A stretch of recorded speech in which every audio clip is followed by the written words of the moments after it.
Coca-Cola. D is dock worker. Dock worker.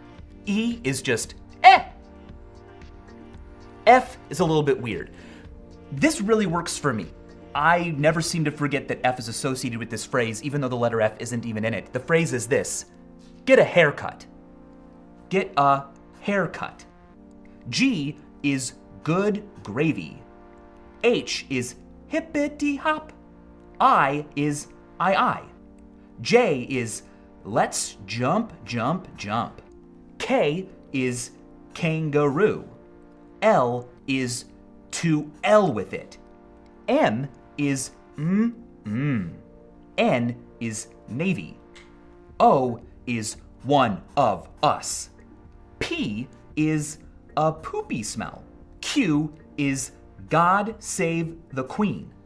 R is rotation. S is CCC. T is tall. U is underwear? V looks like the Roman numeral 5, so think Beethoven's fifth. Da da da da. W is a white whale. X marks the spot. Y is a yellow yo-yo. And Z is a zinc